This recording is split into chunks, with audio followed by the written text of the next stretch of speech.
Hi my dear lovely birds and blossoms, welcome to our class. ఈరోజు మనం హిందీ వ్యాకరణంలో another important topic శబ్ద్ గురించి ఎక్స్ప్లెయిన్ చేసుకుందాం.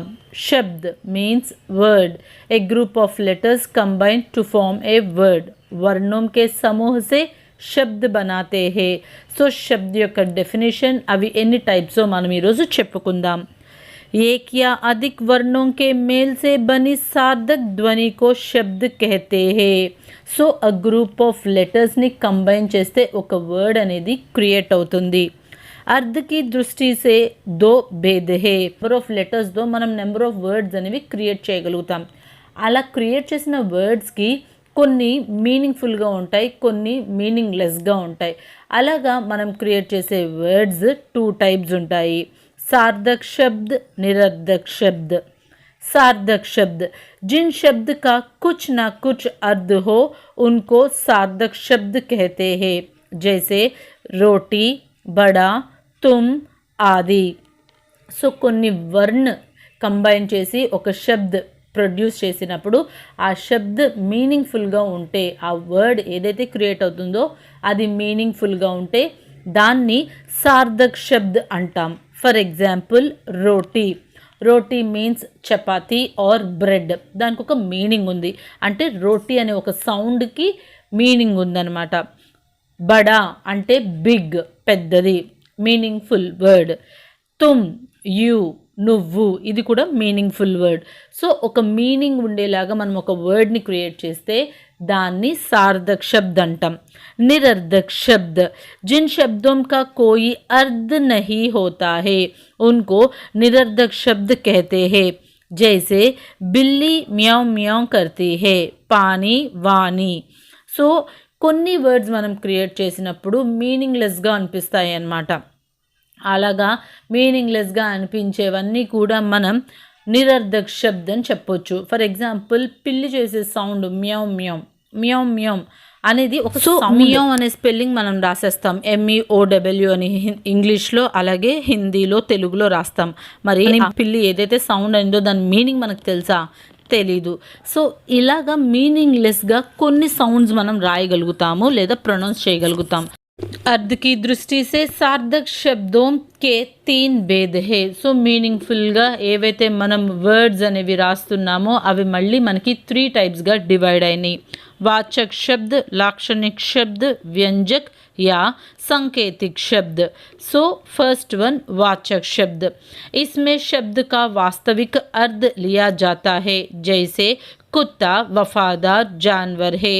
इस वाक्य में कुत्ते को वास्तविक अर्थ में लेते हैं. సో వాచక్ శబ్ద్, ఏవైతే మనం కొన్ని శబ్ద్ వర్డ్స్తో మనం ఒక సెంటెన్స్ వాక్య క్రియేట్ చేస్తామో దాని యొక్క మీనింగ్ చాలా కరెక్ట్గా ఉంటుంది. లిటరలీ ట్రూ ఫ్యాక్ట్ అన్నట్టు మనం ఒప్పుకుంటాం అనమాట. ఫర్ ఎగ్జాంపుల్ కుత్తా వఫాదార్ జాన్వర్ హే, dog is a honest animal. మనకి అది లాయల్టీని, హానెస్ట్ని చాలా చూపిస్తుంది. ఇది ప్రూవెన్ స్టేట్మెంట్. సో ఇలాంటివి ఏవైతే చెప్తామో వాటిల్ని వాచక్ శబ్ద్ అంటారు. అలాగే లాక్షణిక్ శబ్ద్, कोई शब्द अपने नियत अर्थ प्रकट ना करके उसके गुण का बोध करते तो वह लाक्षणिक शब्द कहलाते हैं. जैसे रमेश अपने मालिक का कुत्ता है. इस वाक्य में रमेश कुत्ता के समान वफादार है, अतः यह लाक्षणिक शब्द है. సో లాక్షణిక్ శబ్ద్ అంటే ఏంటంటే ఇందులో ఈ స్టేట్మెంట్స్ ఏవైతే ఉన్నాయో అందులో పర్సన్కి ఇంపార్టెన్స్ కాకుండా ఆ పర్సన్ యొక్క క్యారెక్టర్ లేదా ఆ పర్సన్ని దేంతో పోలుస్తున్నామో దాని మీద డిపెండ్ అయ్యి ఈ స్టేట్మెంట్ కంక్లూడ్ అవుతుందన్నమాట. ఫర్ ఎగ్జాంపుల్ మనకి ఇక్కడ చూడండి, ఒక ఎగ్జాంపుల్ ఇచ్చారు, రమేష్ అపనే మాలిక్ కా కుత్తా హే. సో రమేష్ అనే వ్యక్తి తన యొక్క ఓనర్కి చాలా లాయల్గా ఉంటాడు, నమ్మిన బంటులాగా ఉంటాడు అని చెప్పడానికి కుక్కలాగా విశ్వాసంగా ఉంటున్నాడు అని చెప్పారనమాట. ఇక్కడ చూడండి, రమేష్ని ఒక డాగ్తో పోల్చారు. ఎందుకంటే అతని యొక్క లాయల్టీ, హానెస్ట్ అనేది డాగ్ ఎంత ఇదిగా మన మీద చూపిస్తుందో రమేష్ అలాంటి వాడు అని కంపేర్ చేశారు. ఇలా కంపేర్ చేసి ఏదైతే చెప్పారో దాన్ని లాక్షణిక్ శబ్ద్ అంటారు. एंड थर्ड वन व्यंजक शब्द. व्यंजक शब्द या सांकेतिक शब्द, इससे वाचक या लाक्षणिक अर्थ के अलावा कोई गूढ़ अर्थ प्रकट होते हैं, जैसे वह कुत्ते की मौत मर गया है। इस वाक्य में कुत्ते की मौत का अर्थ है बुरी तरह మర్నా. సో వ్యంజక్ శబ్ద లేదా సాంకేతిక శబ్ద అంటే ఏంటంటే ఏదైతే మనం కొన్ని వర్డ్స్తో ఒక సెంటెన్స్ క్రియేట్ చేస్తున్నామో అది కంప్లీట్గా డిఫరెంట్ మీనింగ్ వస్తుందన్నమాట. అంటే లోపల ఇన్సెన్స్ ఇంకా ఏదో ఏదో ఉంది అని చెప్పడం అనమాట. ఇక్కడ ఫర్ ఎగ్జాంపుల్ చూడండి, వహ కుత్తేకి మౌత్ మర్ గయా హే, అతను కుక్క చావు చచ్చాడు అని ఎగ్జాంపుల్ ఇచ్చారు. అంటే ఏంటి, చాలా దారుణంగా చనిపోయాడు అని ఒక మీనింగ్. అంటే ఇన్ డెప్త్గా వేరే కంప్లీట్ మీనింగ్ వచ్చేలాగా ఏదైనా మన సెంటెన్స్ని క్రియేట్ చేస్తే దాన్ని వ్యంజక్ యా सांकेतिक शब्द అంటారు. व्युत्पत्ति की दृष्टि से शब्द कितने भेद है, उदाहरण से लिखिए. व्युत्पत्ति की दृष्टि से शब्द के 4 भेद है. तस्तम शब्द, तद्भाव शब्द, देशज शब्द, विदेशी शब्द. फर्स्ट वन तस्तम शब्द. जो संस्कृत शब्द हिंदी में जो के त्यों प्रयुक्त होते हैं उन्हें तस्तम शब्द कहते हैं. So Sanskrit is the first language in this universe. ఓంకారం అనే సౌండ్తో లాంగ్వేజెస్ అనేవి ప్రొడ్యూస్ అయినాయి అని, అందులో సాంస్క్రిట్ ఫస్ట్ లాంగ్వేజ్ అని మన వేదాస్ చెప్తున్నాయి. అలాంటి సాంస్క్రిట్ నుంచి వర్డ్స్ ఏవైతే ఉన్నాయో అవి యాజ్ ఇట్ ఈజ్గా మనం హిందీలో రాస్తే వాటిల్ని తస్తం శబ్ద్ అంటారు. ఫర్ ఎగ్జాంపుల్ అగ్ని, అశు, గృహ, ఆది. సో అగ్ని అంటే ఫైర్, అశు అంటే టియర్స్, అలాగే గృహ్ అంటే హౌస్. ఇవి కొన్ని సెంటెన్సెస్లో యాజ్ ఇట్ ఈస్గా మనం రాసేస్తూ ఉంటాం. సో ఇలాంటి వాటిల్ని తస్తం శబ్ద్ అంటారు. सेकेंड वन तद्भाव शब्द. जो संस्कृत शब्द थोड़े से परिवर्तन से हिंदी में प्रयुक्त होते हैं उन्हें तद्भाव शब्द कहते हैं. సో అ స్మాల్ చేంజ్ చేస్తూ మనం సాంస్క్రిట్ వర్డ్ని యాజ్ ఇట్ ఈస్గా కాకుండా కొద్దిగా స్లైడ్గా చేంజ్ చేస్తూ హిందీలో రాస్తే దాన్ని తద్భావ్ శబ్ద్ అంటారు. ఫర్ ఎగ్జాంపుల్ ఆగ్, ఆంసు, గర్, ఆది. సాంస్క్రిట్ వర్డ్లో అగ్ని, అగ్ని అంటే ఫైర్, ఫైర్ని కొద్దిగా స్లైడ్గా చేంజ్ చేస్తూ హిందీలో ఆగ్ అని రాసాం. అలాగే అశు, టియర్స్, హిందీలో ఆంసు, గృహ్, హౌస్, హిందీలో గర్. సో ఇలాగా చిన్న స్లైడ్ చేంజ్ చేస్తూ మనం రాస్తే వాటిల్ని తద్భావ్ శబ్ద్ అంటారు. नेक्स्ट वन देशज शब्द.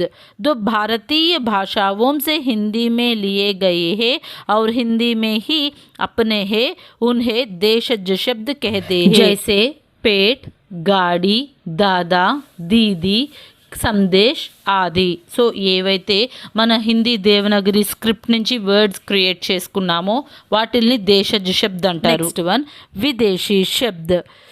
జో किसी विदेशी भाषा से हिंदी में लिए गए हैं और हिंदी में उसी रूप में प्रयुक्त होते हैं उन्हें विदेशी शब्द कहते हैं. సో వేరే అదర్ లాంగ్వేజెస్ ఏవైతే ఉన్నాయో ఆ విదేశీ శబ్ద్ ఏవైతే ఉన్నాయో వాటిని యాజ్ ఇట్ ఈజ్ మనం హిందీలో యూజ్ చేస్తే వాటిని విదేశీ శబ్ద్, ఫారెన్ లాంగ్వేజ్ అని అంటామన్నమాట. For example police. పోలీస్ అనేది ఒక ఇంగ్లీష్ వర్డ్. కూలీ, జమీన్, చాయ్ ఇవన్నీ కూడా విదేశీ శబ్ద్ అనమాట. వీటిల్ని అలాగే మనం హిందీలో కూడా రాస్తూ ఉంటాం, అందుకని వీటిల్ని విదేశీ శబ్ద్ అంటారు. रचना की दृष्टि से शब्द के भेद कितने हैं? रचना की दृष्टि से शब्द के भेद 3 प्रकार है. रूढ़ शब्द, यौगिक शब्द, योग रूढ़ शब्द. फर्स्ट वन रूढ़ शब्द. ये शब्द खंड नहीं किया जाते हैं. खंड करने पर उसका कुछ अर्थ नहीं निकलता है. इस शब्द को रूढ़ शब्द कहते हैं. సో కొన్ని వర్డ్స్ ఉంటాయి, ఆ వర్డ్స్ని క్రియేట్ చేసిన తర్వాత వాటిని మనం స్ప్లిట్ చేయలేం. ఒకవేళ స్ప్లిట్ చేస్తే దానికి ఎలాంటి మీనింగ్ ఉండదు. అలాంటి వర్డ్స్ ఏవైతే ఉంటాయో వాటిల్ని రూఢ్ శబ్ద్ అంటాం. ఫర్ ఎగ్జాంపుల్ హాత్, రాత్, ఆగ్, పానీ, ఆది. సో ఈ వర్డ్స్ ఏవైతే ఉన్నాయో వీటిని మనం డివైడ్ చేయలేం. హాత్ అంటే చెయ్యి, ఇందులో హాత్ని మనం డివైడ్ చేసి లేదా సంధి విచ్ఛేద్ చేసి ఏమైనా చేస్తే మీనింగ్ వస్తుందా? రాదు. ఇలాగ ఏవైతే మనం కట్ చేసి స్ప్లిట్ చేసి మీనింగ్ క్రియేట్ చూద్దాం అనుకుంటే మీనింగ్ రాదో అలాంటి వాటన్నిటిని మనం रूढ़ शब्द अंटाम। सेकेंड वन यौगिक शब्द। दो या दो से अधिक रूढ़ शब्दों के मेल से बने शब्द को यौगिक शब्द कहते हैं। रूढ़ शब्द का यौगिक अर्थ ही इसका अर्थ होते हैं। సో మనం ఫస్ట్ స్ప్లిట్ చేస్తే ఎలాంటి మీనింగ్ రాదు అని చెప్పుకున్న రూఢ్ శబ్ద్ ఏవైతే ఉన్నాయో అవి రెండు కన్నా ఎక్కువ కంబైన్ చేసి మనం ఒక వర్డ్ని క్రియేట్ చేస్తే దాన్ని యోగిక్ శబ్ద్ అంటాం। అది ఎప్పుడైతే మనం డివైడ్ చేస్తామో అప్పుడు దాన్ని మీనింగ్ఫుల్ ఉంటుందన్నమాట। ఫర్ ఎగ్జాంపుల్ పాఠశాల, పాఠ్ plus Shala. Part means lesson, Shala means place where we learn. ఈ రెండిటిని కంబైన్ చేస్తే పాఠశాల స్కూల్। పాఠ్ అనేది ఒక రూఢి శబ్ద్, శాల అనేది ఇంకొక రూఢి శబ్ద్। ఈ రెండిటిని కంబైన్ చేయడం వల్లే మనకి యోగ్ రూఢి శబ్ద్ పాఠశాల అనేది ఫామ్ అయింది। అలాగే దేవాలయ్, దేవ్ ప్లస్ ఆలయ్, దేవ్ మీన్స్ గాడ్, ఆలయ్ place where he live, so దేవాలయ్ టెంపుల్। రసోయి గర్, కిచెన్, రసోయి మీన్స్ వంట, గర్ మీన్స్ రూమ్, ప్లేస్ ఏదైనా చెప్పొచ్చు। ఇలాగా వంట చేసే ప్లేస్ కాబట్టి రసోయి గర్। ఫూల్ మాల, ఫూల్ ప్లస్ మాల। సో ఇలాగ రెండు రూఢి శబ్దులతో మనం ఒక యోగిక్ శబ్ద్ క్రియేట్ చేయొచ్చు। थर्ड वन योग रूढ़ी शब्द। योग रूढ़ी शब्द भी दो या दो से अधिक रूढ़ी शब्दों के मेल से ही बनता है, लेकिन अर्ध खंड शब्दों का यौगिक अर्ध ना होकर बिल्कुल दूसरा होते हैं। योग रूढ़ शब्द का अर्ध रूढ़ी होती है। సో యోగ్ రూఢ్ శబ్ద్ అంటే ఏంటి? ఇది కూడా రూఢి శబ్ద్ లాగా నెంబర్ ఆఫ్ వర్డ్స్ని తీసుకొని మనం ఒక శబ్ద్ క్రియేట్ చేయొచ్చు అనమాట। కాకపోతే ఇది స్ప్లిట్ చేసినప్పుడు ఏమవుతుంది అంటే ఉండాల్సిన మీనింగ్ కాకుండా కంప్లీట్గా డిఫరెంట్ మీనింగ్ ఇచ్చిందనుకోండి, దాన్నే యోగ్ రూఢి శబ్ద్ అంటాం। సో ఇక్కడ మనం కొన్ని వర్డ్స్ చూద్దాం। పంకజ్, పంకజ్ అనే ఒక వర్డ్కి అనదర్ మీనింగ్ ఏంటి అంటే కమల్, లోటస్ అని। అండ్ చక్రపాణి, చక్రపాణి అనే వర్డ్ని ఎప్పుడైతే మనం స్ప్లిట్ చేస్తామో అప్పుడు దాని మీనింగ్ మారి విష్ణుమూర్తి పేరు వస్తుంది। అలాగే వీణాపాణి, ఈ వర్డ్ని స్ప్లిట్ చేసినప్పుడు మా సరస్వతి పేరు వస్తుంది। సో ఇక్కడ ఉన్న వర్డ్ ఒకటి కానీ స్ప్లిట్ చేసినప్పుడు దాని యొక్క ఇన్నర్ మీనింగ్తో వచ్చే వర్డ్ ఇంకొకటి। సో కంప్లీట్గా మీనింగ్ అనేది మారిపోయి వేరే మీనింగ్ వస్తుంది కాబట్టే ఇది యోగ్ రూఢ్ శబ్ద్। प्रयोग की दृष्टि से शब्द के भेद क्या क्या है? प्रयोग की दृष्टि से शब्द के भेद विकारी शब्द, अविकारी शब्द है। विकारी शब्द लिंग, वचन, कारक आदि के कारण जिस शब्द के रूप में परिवर्तन होते हैं वे विकारी शब्द कहते हैं। उदाहरण लड़का, लड़की, लड़का, लड़के, लड़का, लड़के को।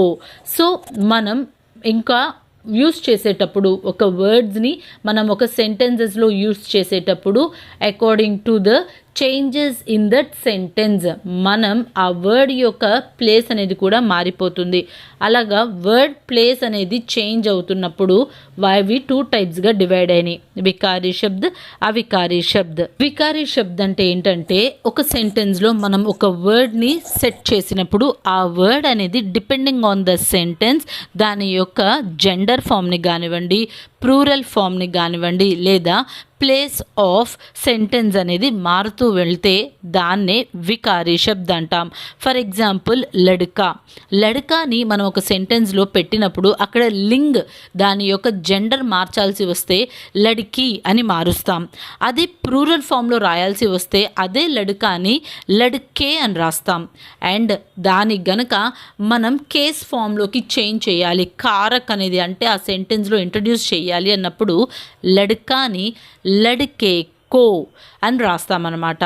సో ఒకే వర్డ్ కానీ డిపెండింగ్ ఆన్ ద సెంటెన్స్ అక్కడ ఉన్న సిచ్యువేషన్ బట్టి మనం దాని యొక్క ప్లేస్ ఫామ్ అనేది మార్చుకుంటూ వెళ్తాం. అలాగా ఎక్కడైతే ప్లేస్ ఫామ్ అనేది మారుతుందో వాటిల్నే వికారీ శబ్ద్ అంటారు. सेकंड वन अविकारी शब्द. लिंग, वचन, कारक आदि के कारण जिन शब्दों में परिवर्तन नहीं होते हैं वे अविकारी शब्द है. उदाहरण जल्दी. సో ఇంకొన్ని వర్డ్స్ ఉంటాయి, అవి మనం ఎలాంటి పొజిషన్లో పెట్టినా సరే దాని యొక్క మీనింగ్ అనేది మారదు. జెండర్ ఫామ్ మార్చినా, ప్లూరల్ ఫామ్స్ మార్చినా, కేస్ ఫామ్స్ మార్చిన, సెంటెన్స్లో ఎలాంటి చేంజెస్ చేసినా సరే దాని యొక్క మీనింగ్ అనేది చేంజ్ అవ్వదు. అలాంటి వర్డ్స్ని అవికారీ శబ్ద్ అంటాం. ఫర్ ఎగ్జాంపుల్ జల్దీ. జల్దీ మీన్స్ ఫాస్ట్. లడ్కా జల్దీ గయా. So the boy has gone very fast. లడ్కే జల్దీ గయే. Boys has ran very fast.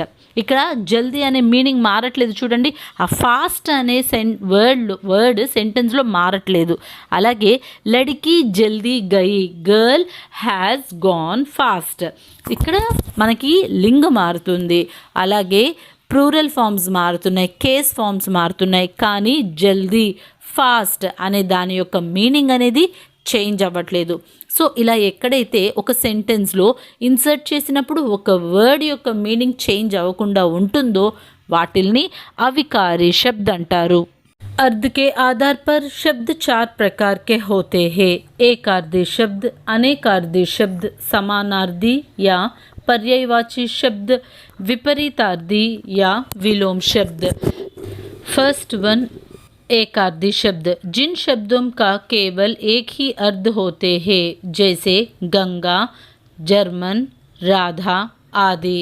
So ఏకార్థి శబ్ద్, ఒక వర్డ్ ఏదైతే క్రియేట్ అవుతుందో దానికి కేవలం ఒకే మీనింగ్ ఉంటుంది.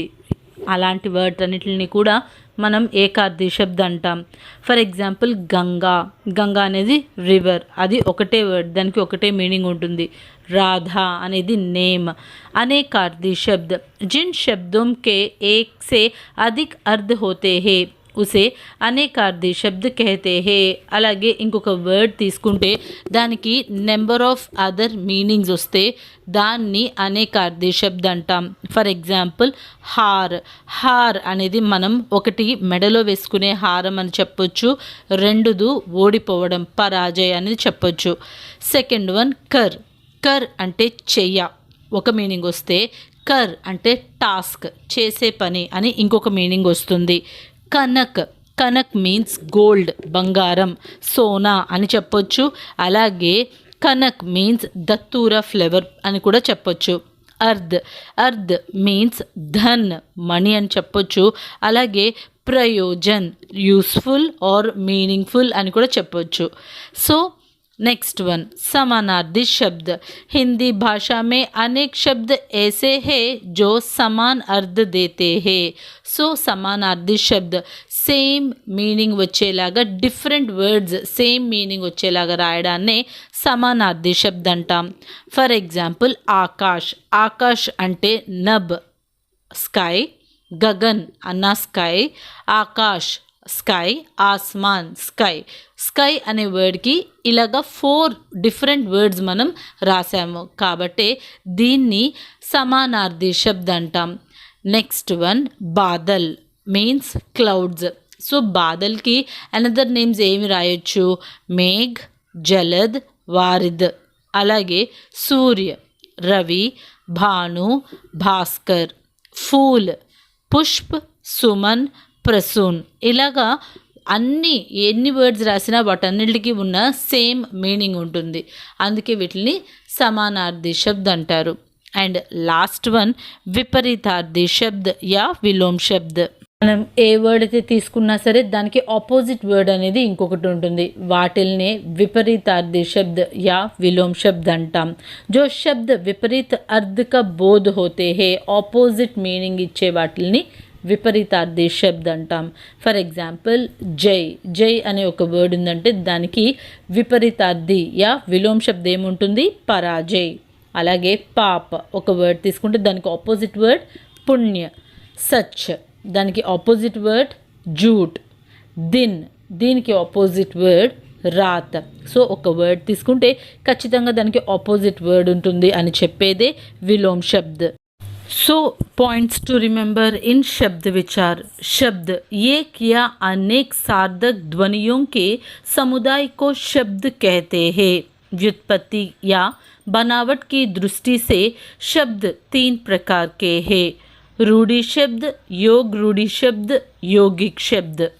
अर्थ की दृष्टि से शब्द 3 प्रकार के हैं. वाचक शब्द, लाक्षणिक शब्द, व्यंजक शब्द.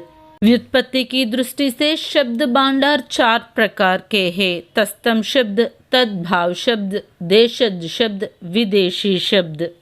प्रयोग की दृष्टि से शब्द 2 प्रकार के हैं. विकारी शब्द, अविकारी शब्द. अर्थ की दृष्टि से शब्द 4 प्रकार के हैं. एकार्थी शब्द, अनेकार्थी शब्द, समानार्थी शब्द అండ్ విలోమ్ శబ్ద్. సో ఇవి శబ్దులో ఒక వర్డ్లో ఉన్న different types of sub categories. So I hope you understand this topic. Thanks for watching.